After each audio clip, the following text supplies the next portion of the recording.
Week 1 of the 2023 NFL season is in the books. And guys, what have we learned?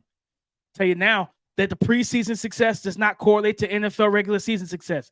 We're going to tell you why next on the Locked On NFL Draft Podcast. You are Locked On NFL Draft, your daily podcast covering the NFL Draft. Part of the Locked On Podcast Network, your team every day.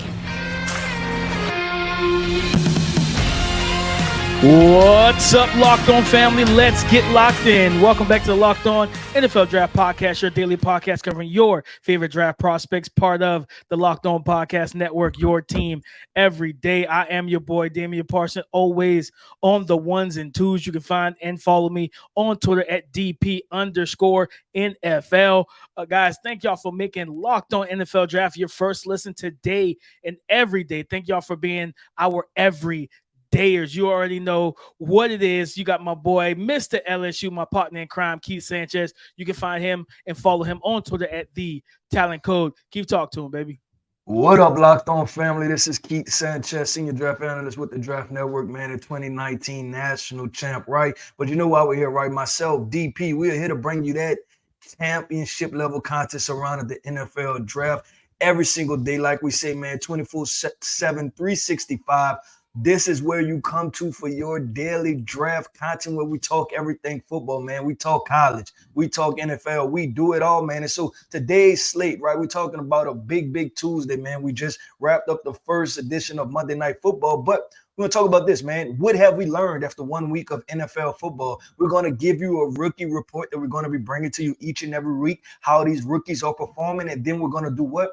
Hand out our NFL game balls. Once again, we get to play coach, right? We get to get in the locker rooms and hand the game balls off to DP. Before we get started, man, we do have a title sponsor, so why don't we give our title sponsor a shout out?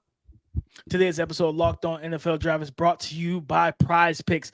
It is the easiest and most exciting way to play daily fantasy sports. Go to prizepicks.com/LockedOnNFL and use the promo code, all lowercase, Locked On NFL for a first deposit match up to $100. Keith, you know the question that we like to ask. What have we learned? Right? We do it for college football from time to time, but we're doing the NFL too.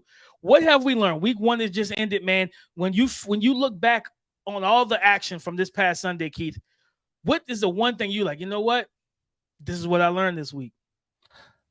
It appears that the Green Bay Packers are going to win the NFC North because Already? the Chicago Okay. Bears have not figured it out with Justin Fields. And that's it. This is not about the Packers. This is about the Chicago Bears.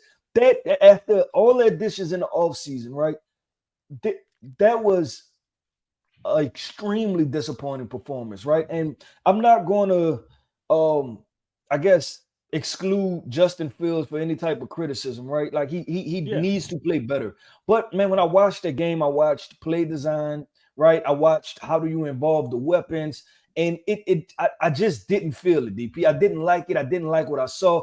To me, it didn't emphasize Justin Fields' best attributes, right? It seemed like we got all these pieces, but we're still going to try to fit them into this situation instead of trying to build the situation around the pieces that you have now. So that's what I learned, DP, is that this, regardless of what you say, the Chicago Bears, or what people say, right? Not you specifically, the Chicago Bears offense still looks bad. Like this, now we need to turn our attention to the I feel like the GM did his job, right?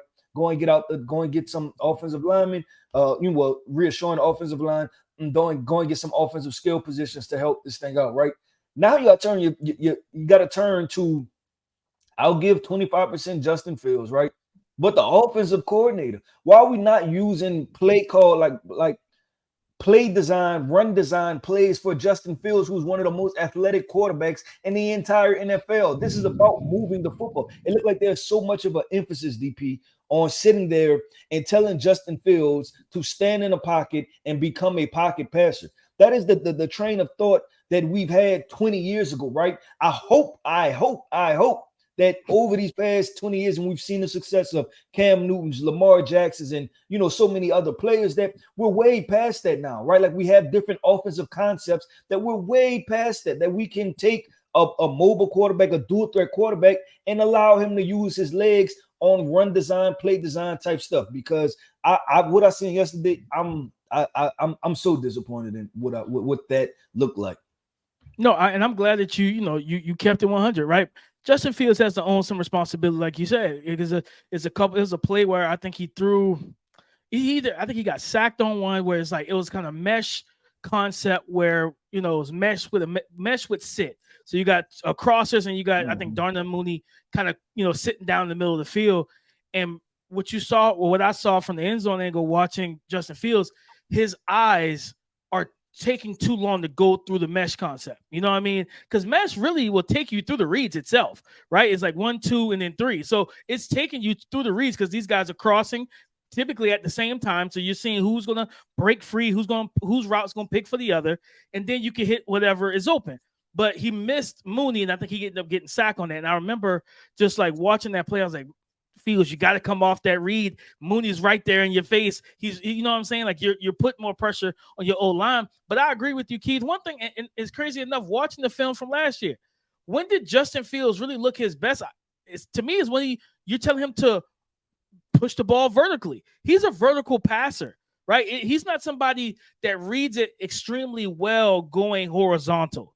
You know what I'm saying? That's knowing your personnel, DP. Like you're supposed to know that, right? Like you're supposed to know, okay, cool. And my thing is this: then build in some of the run stuff, right? Keep it simple. Like if you're gonna do crossing routes and stuff like that, let it be off of play action bootleg, right? Let it be off of some of that action to where he can get out of the pocket. And that's the simple stuff. That's the 1, 2, 3. That's the gimme throws, right? Okay, get comfortable. Oh, you're gonna have to make some throws from the pocket, yes. But then the next thing is this: off of the run action fake.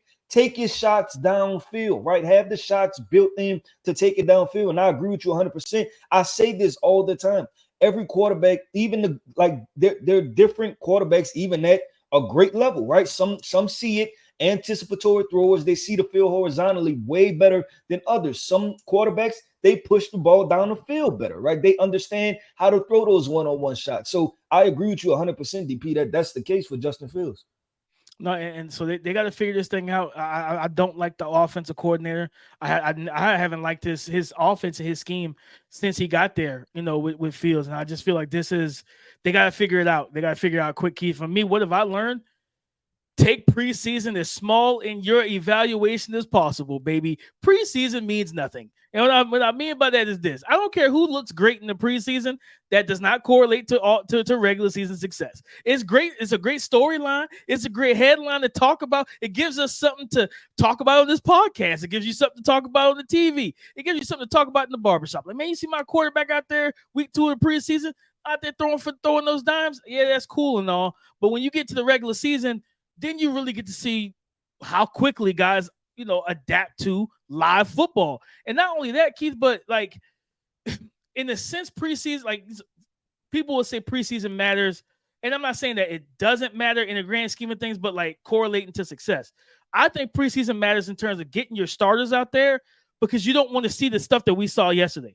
The Joe Burrow stuff, the all of these top quarterbacks struggling week 1. You know what I mean? Mahomes on Thursday night, his receivers not looking good. He didn't look great either. Like I know people like to blame the receivers. Mahomes didn't look good himself at times. You know what I mean? So like you want to get those reps, but what I mean is people thought, especially like you think about the rookie quarterbacks and stuff. We saw C.J. Stroud have, what was that good couple drives against the Saints. You saw the last preseason game where Bryce Young looked like he was going to walk into week 1 and just slice and dice the Atlanta Falcons defense. Well, that kind of didn't happen. Why? Because it's not preseason no more. You're not seeing bland, vanilla things. And now it's the regular season, baby. The wins in the preseason have absolutely no bearing on anything. Once that kickoff happens week 1, those live bullets are flying because they're trying to take you out of there. They're trying to get you out of there. So I just want, for me, that was one thing I learned. I want people to understand, man,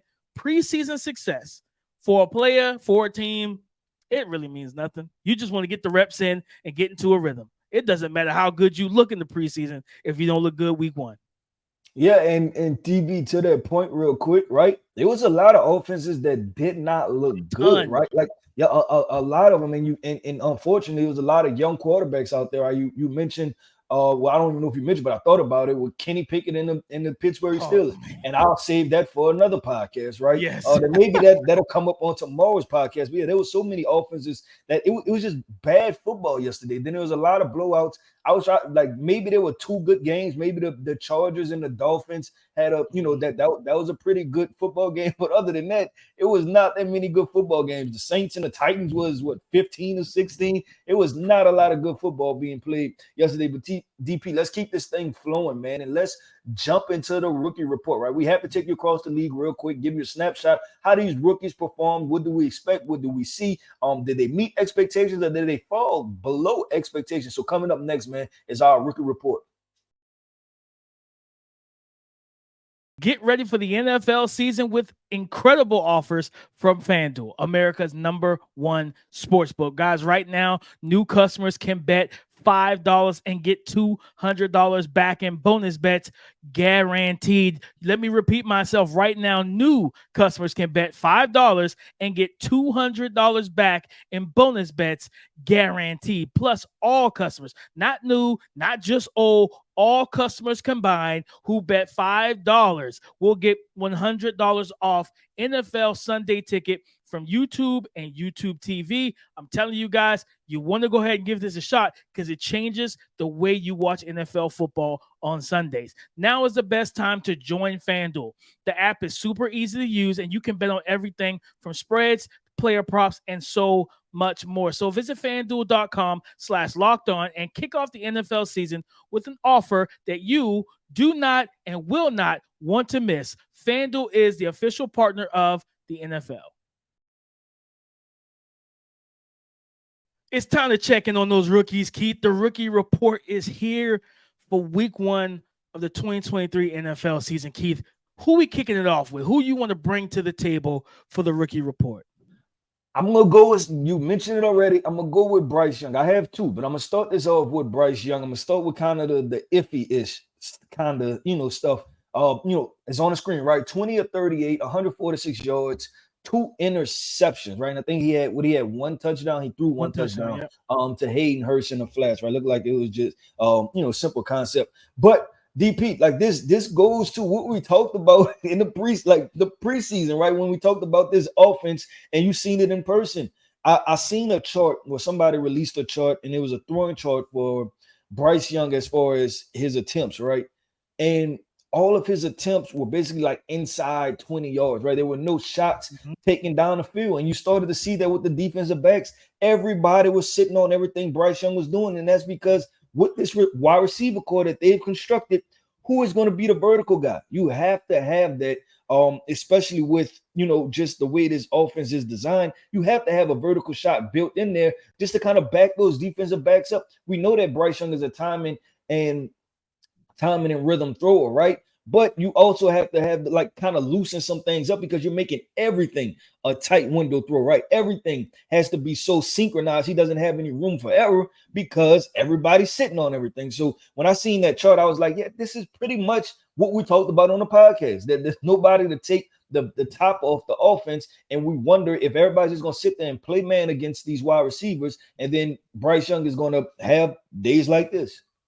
No, I mean, kid, I watched the entire game, and one thing I always say, Bryce is so intelligent, right? He's so, like you said, anticipation, all those things, right?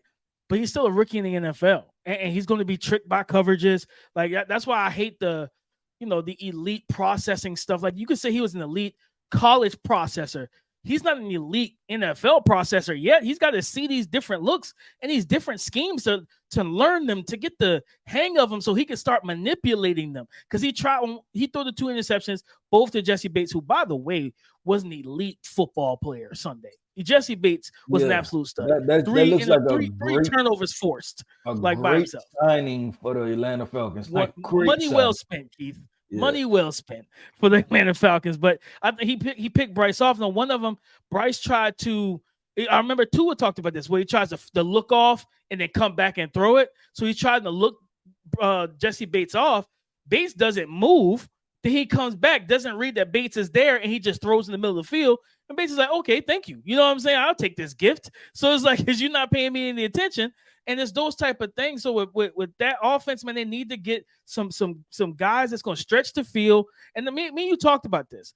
I said, man, watch. I went to practice, and I was like, I don't like this offense. I was like, I don't like this offense. I feel like all this is going to do is teams are going to start squatting and sitting on everything and putting the umbrella at about the 10 to 15 yard range and try to take everything underneath. Cover one man, middle of the field close. Like, there's no reason to be trying to get the ball in those type of areas where it's not going to work for you. So I'm with you, Keith. Like, it was a rough outing. I do think I expect him to bounce back from it, but and I think I told you this weeks ago, I'm a little iffy on Frank Reich. I didn't like the offense he ran in Indy, right? You know what I'm saying? It's very similar stuff too, Keith. Very similar stuff. And even the receiving core is built very similar to where it's no true separator. And I'm just like, no true deep threat. I'm like, all right, Frank, what we doing here now? Like, you know what I mean? What you doing? You know what I mean? So it's like losing DJ Moore. If DJ Moore's in his offense, we don't feel the same because DJ Moore's a true number one. Yeah. But they don't have that, Keith. So we're going to see how it plays out. But I'm with you in bringing up Bryce on the rookie report. But I'm going to pull up a guy, Keith, from the University of Georgia. You know what I mean? Bryce might know him because, you know, they beat him in the national championship game. You might know this guy. Jalen Carter, Keith. You know, 8 pressures, 1 tackle, 1 sack. You talk about this kid was he was dominant versus the New England Patriots. And it didn't matter if it was the right guard, left guard, center. It didn't matter. If they got him isolated one-on-one, Keith, he looked at times, his rush and how quickly he won with twitch, explosiveness, and then power, it looked so, and I'm not comparing the two. It looked very reminiscent of Aaron Donald. It did. It looked very reminiscent of Aaron Donald. And if you remember, I think my comp for him was, I felt like he was, he was very similar to Chris Jones. Strong, long arms, athletic, the guy that can literally wreck a game. And I think it was his first snap where he's at this club with the long arm over on the guard, and he's right in Mac Jones's face. I was like, bro, is that his first snap? And he just did that? Like, it's incredible just to watch what he could do. And it brings me back to the draft process, Keith, where you got all these people on TV, like just killing his character. You went to the pro day. He was gassed. He was out of shape, blah, blah. I'm like, listen, man, you know what I'm saying? At some point, the film got to matter. I'm not really worried about what he do at this pro day. I don't really care. I didn't care then. Yeah, I wanted him to see him in better shape, but I wasn't going to just look at the tape he put on for 2 years and say, you know what? That ain't the guy I'm drafting. You know what I mean? That's what Chicago Bears did, Keith. That's what Chicago Bears did. And they're going to regret that. They're going to absolutely regret it because they don't have a game changer on that defensive line. So I got to give love to Jalen Carter, man. Yeah, no, I like that pick definitely. Like he controlled the game DP, you know, just from the interior, right? I don't know if Jalen Carter is not there, if the Patriots aren't able to score more points. Like, he was that disruptive. You've seen Mac Jones on the run for his life more than not when Jalen Carter was in the game. But DP, I'm gonna throw one name out there again, right? And that is Bijan Robinson. DP, 16 total touches, 83 total yards, right? But you're talking about a highlight first touchdown. You can't draw, like, if you're a running back in the open field, you can't draw up something like that, especially a rookie, right? When you're trying to show somebody, like, man, I have moves, right? I'm elusive. I can do this.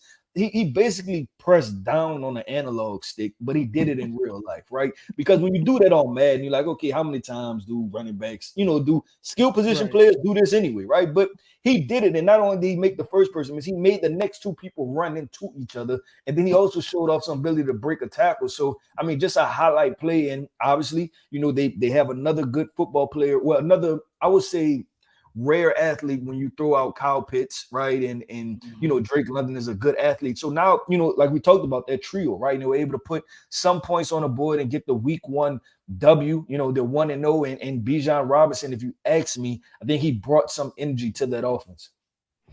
Keith, no, 100%. That catch, like, to go from reception to jump cut instantly, he's a different cat. He's a different cat all together, Keith, and it's going to be that. And crazy, I like the way they used him and Tyler Algier together, where they used Tyler Algier as more of the banger, the work, like, not the workhorse, but that battering ram, and then they use Bijan kind of all over the place. Now, I like that. I think that's a good that Arthur Smith, if you want to keep your job, keep that up, but you got to get Desmond Ridder going in the passing game. I'm just going to tell you that now. Doesn't work, you're still getting fired. So I'm going to give my last rookie report, Keith, and this is a guy I think we both liked in the draft process, and that's rookie wide receiver Puka Nacua. 10 receptions, 119 yards. And you know, we know that Cooper Kupp's dealing with I think it's a hamstring injury. He had to see a specialist. I don't think there's a definitive timetable when he's going to return, but to watch this young man go out there and ball, Keith, like he was a beast, man. But if you remember that first day at the Senior Bowl, he was out there cooking in one-on-ones. Like guys couldn't, and in team, and I think in the team drills as well, where guys couldn't defend him. They didn't have an answer for him. So it was really good to see him go out there and perform. And I think, listen, Matthew Stafford seemed to trust this young man. I think he had it was between 11 to 14 total targets or something like that. He came down with 10 of them for 119 yards. I'm just saying, man, keep your eyes on Puka Nacua. In my fantasy league, I'm definitely got a waiver claim in for him because, I want to add him to my bench. I'm not mad at you. I might do the same thing because my fantasy team struggled. I think we put up a total of 60 points yesterday. I lost. So, it was all bad for me. But DP, let's keep going, man. Let's keep flowing. Like I said, let's go ahead and play coach, man. We are the coaches. We are handing out the game balls. So coming up next, man, we have our game ball segment. Today's episode of Locked On NFL Draft has been brought to you by Prize Picks. Prize Picks is the largest independently owned daily fantasy sports platform in North America. They are the easiest and most exciting way to play daily fantasy sports. Guys, it's just you against the numbers, baby. I can promise you right now, you're going to love the fact that it's simple to play. You can make your picks and submit your entry in less than a minute, less than 60 seconds. Gone in 60 seconds will your picks be made, as well as the quick withdrawals, the easy gameplay, and an enormous selection of players and stat types that makes Prize Picks the #1 daily fantasy sports app. This week on Prize Picks, I'm selecting Baltimore Ravens wide receiver Odell Beckham Jr. for more than 50 yards and Buffalo Bills quarterback Josh Allen for more than 2 passing touchdowns. Go to prizepicks.com/LockedOnNFL and use the promo code LockedOnNFL for a first deposit that matches up to $100. That's prizepicks.com/LockedOnNFL. All right, Keith, it's time to give the game ball to our best performer of week 1 of the 2023 NFL season. Who are you giving your game ball to? DP, you already talked about it, right? And I'm going to jump a little bit more to it's Jalen Carter, right? Going against the Patriots at New England. I believe it was Tom Brady Day, and the rookie stole the show. Yeah. So he had 34 pass rushing snaps, 8 total pressures, which was most in the NFL, 7 hurries, most in the NFL, 1 sack, 25% of pass rush, 25% pass rush win rate, which was 5th highest in the NFL. And we're talking about a rookie that was just flat out dominant. So he gets my game ball. And I said it earlier, right? I don't know. And this is not putting this much on him, right? But just the flow of that game, right? And just how it went. He was that disruptive that, like I said, I don't know if the New England Patriots score more points and then they're able to squeeze out a win against the Eagles, right? Because the Eagles looked their very best. No, they jumped out to an early lead, but then the Patriots started to figure some stuff out, man. So I think Jalen Carter, he deserves the game ball. You walk in that locker room and you hand it over to the rookie. You say, here's the game ball. No, I love that pick, Keith, and I didn't have all the other stats, and I'm glad you brought those up. You know, the pass rush win rate and everything that he did, man. Like you talk about a non-mobile quarterback. What's the quickest way to make these guys frustrated? You get pressure right in his face, and Mac Jones could not get comfortable. You know, early, especially early on, he found some level of comfort and was able to make some plays, and he's tough and he hung in there, but with Jalen Carter or without Jalen Carter, he gets comfortable much quicker, right? And then also Jalen Carter helped Fletcher Cox because he didn't have to play a whole game. So you keep Big Fletch healthy and rested throughout the game. And he made some big plays down the stretch himself because his legs are fresher than they ever been in his long, illustrious career, man. So I like Jalen Carter getting the game ball. But Keith, I got to go give it to the Oos, Tua Tagovailoa. I got to give it to Tua. 28 of 45, 466 passing yards and 3 passing touchdowns. Man, listen, Tua came out there with the full arm sleeve tattoo, the Samoan arm sleeve, and said, look here, man, you better call me Oos from now on, right? You got to call me Oos from this point forward. Like he made, man, just surgical, just dot after dot after dot. And that pass where he climbs the pocket, being a left-handed quarterback, looks right, sees Tyreek Hill on the move. His feet aren't set, and he lets it go. He lets it rip and throws it to him right in stride down the right sideline. And it's just like that's how you know he was in his bag, Keith. That's how you know that Tua Tagovailoa was in his bag. And this is a game for me. I felt like he took this game personal because last year when they played Justin Herbert, and remember, he was selected right before Justin Herbert, right? So everybody's been they're linked for the rest of their career stuff. And as Herbert came on the scene, like game buster since his rookie year, Tua had a little bit slower start, right? Up until last year, and then he battled the concussions. Everybody was saying that the Dolphins should have taken Herbert. But Tua came into that game like Michael Jordan, you know what I'm saying? Like, this is personal. I took that personal. And he balled out, man. I was very happy to see it. Both of those young quarterbacks showed themselves well. It was a slugfest, Keith. I'm not gonna lie to you. I would love to see that matchup in the playoffs. Like, you know what I'm saying? That's AFC Championship game. Give me that. Give me that in the dome. Like, Miami doesn't. Neither one of them. Miami's still 70 degrees. Yeah, LA kind of. So it don't matter. Yeah, it was definitely, man. Look, that was a good game. Like I said, that's probably the game of the week, right? It's definitely the game of the week. A really good game. Put up the offensive fireworks. So DP, I'm with you. And Tua looked like Alabama, right? And that's why we talked about weapons. We just had a conversation about Bryce Young. You have to get these guys some weapons. Tua came a long way from 2021, and everybody was talking about, and this was pre-injury, right? This was when he was playing. He was just playing bad, right? And everybody was like, Tua's washed. We don't want him. Like you talked about the storyline of Justin Herbert, right? And it's like, well, Justin Herbert has Keenan Allen and Mike Williams. And not saying that those players and Austin Eckler. And Austin Eckler, right? They definitely help the situation. They may not make a quarterback, but they help the situation. Now Tua has Tyreek Hill, Jalen Waddle, a good offensive play caller, and Mike McDaniel, and he's throwing for 450. He's putting up 450 on people, man. So shout out to Tua Tagovailoa, man. Just happy to see him take those steps, because over here, right, we don't root for anybody to fail, right? We call it how we see it, but we don't root for anybody to fail, and just happy to see him play really good football. But DP, that wraps up, man. That wraps up this Tuesday show. Like we said, week 1 of NFL football is officially in the books, man. We don't get NFL again till Thursday night football. We have a matchup Thursday. Then, like we said, go again at it Saturday. But y'all know, tap in with us every single day. Tomorrow's episode, man, like I said, we may bring back a Coach K's key thoughts and from this week 1 of NFL football, and then week 2 finishing the NFL football. I have a lot of maybe a little Dames dudes, Keith. Maybe Dames dudes. We'll see. Maybe we could throw some Dames dudes in there also. So I have a lot of thoughts. Dames dudes. Dames may have a lot of dudes on deck. So y'all make sure to tap in with us tomorrow, man. We're gonna have some fun tomorrow. And like we say, man, shout out to our everydayers. Thank you for tapping in with us, and make sure you tap in tomorrow. Always, man. Go subscribe and follow for free on YouTube, wherever you listen to podcasts, to get the latest episode as soon as it is available on YouTube. Hit the bell notification so you're notified anytime that we drop content on the channel. Thank y'all for making Locked On NFL Draft your first listen today and every day. Thank you for being our everydayers, as Keith just said. On Twitter, you can find and follow me, Damian Parson, DP_NFL, Keith Sanchez at The Talent Code. Talk to us, because we do talk back. Come and join the conversation again tomorrow on the Locked On Podcast Network, your team every day.